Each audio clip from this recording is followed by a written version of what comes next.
Well, the 30 core breakout scenario is over.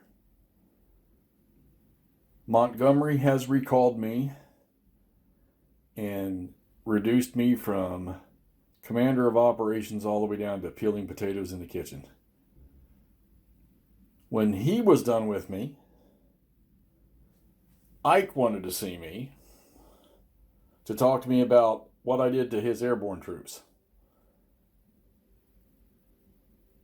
So I'm pretty much out of the command loop now. This was pathetic. I did not learn until the very last two turns. There's a reason all these guards or 30 core armored units are sitting there coming in on game turns 1 and 2. Because you need to get as many of them as you can against these units sitting in these trenches. And another thing, they provide engineers in the headquarters unit. Those engineers can counterbalance the entrenchments. Learned that in the last two turns when I finally drove that stinking Fallschirmjäger unit out that's sitting right there where the 6th armor is above that attacker disordered. He sat there for the entire game. Oh, that wasn't enough. I had to have this one back here. So you need to get as many 30 core units as you can fighting against one unit, because you need to get a 2-step loss on them. Well, you need to get a step loss on them. Because they can just retreat if they want, or just take a step loss. But you get 2 on them, they're going to take at least 1. All right. Attackers, they're going to take a step loss regardless. So that's another thing about this game. Attackers don't retreat; they have to take step losses. 101. Yeah. I tell you what, the Germans in this area during the actual engagement must have been,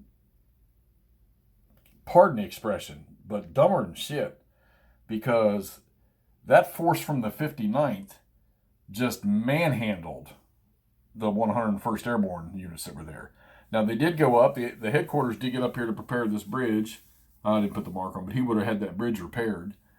But there's no points for taking these road objectives, which is kind of weird, for taking these bridges or anything in the 30 core breakout scenario, which I thought was odd because you figure that these bridges were the key to this, but there's not one victory condition in there for it. It was all based on victory points, okay? So the deal was the 101st Airborne had a catastrophic level of 14 step losses. They took 15. So the Germans got extra victory points for that one. So 101 went up here, cleared out the Germans up here. Then they had to turn around and go back here. By that time, the 59th was on and pretty much full force. And this little anti-tank unit sitting here in Eindhoven, he had 3 infantry units attacking him at one time. And they had to peel off. One had to go there. One had to come over here to stop this armor unit, this very, very strong armor unit that was coming on. Okay? And, I think this game you might have to play the whole 2-mapper campaign in order to get the Germans moving to different places.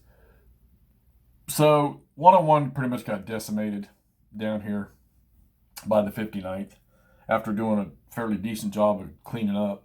Of course, remember we had that 1 2-strength armored division that was raising hell right in this area for the longest time. The paratroops for the Germans up here on the front line did a great job. Some 9th SS units went there to give them a hand. And it's funny, I got that one that's underneath that Defender Disordered marker, that gray one. I got him into a bad spot. He couldn't move out of there because the Brits had cut off the only place that an army unit could move to. And they would have been, well, they're not isolated now, but did get 2 isolated units that finally got destroyed. I'm going to tell you what.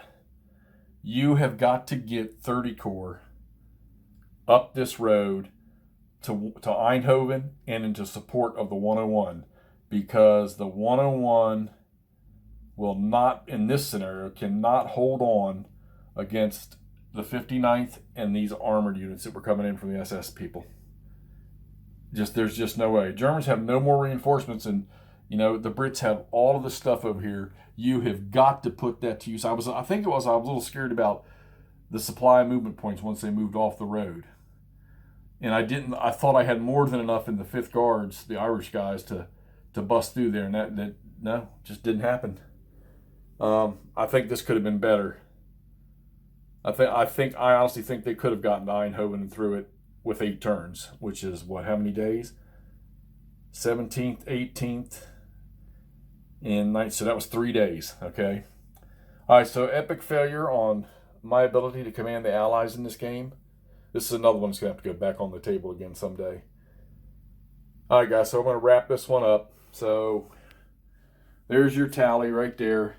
The Allies earned 11 victory points from step losses of the Germans. The Germans earned 15 in step losses, eliminated, not step losses on the board. They got 2 for having 30 core units that were in replacement status, 1 for the 101st Airborne in replacement status. They got 7 additional points for 101 catastrophic loss, for a total of 25. 11 minus 25 is a negative 14 German operational victory, according to the rules. All right, great game. If you can find one, you can get your hands on one, pick it up. I know Wardrobe said he's got his coming. I think he told us it was supposed to arrive today. I can't wait to see him get that up on the board and playing it, see what his outcome is with the 30 core. And I'm going to flip-flop. I'm going to do what he's already done. Eventually I'm going to play here It Never Snows. I think I'm going to try to play the same scenario in the SCS from MMP game. So see how that outcomes. See if my frustration can be as large as it was on this one. All right, gang, wrap this one up. I'm going to post this one. Hey, if you like it, give me the old thumbs up on there. Let me know you like it. Subscribe, hit that bell, and you'll keep up to date with every time I post something new. All right, see you shortly.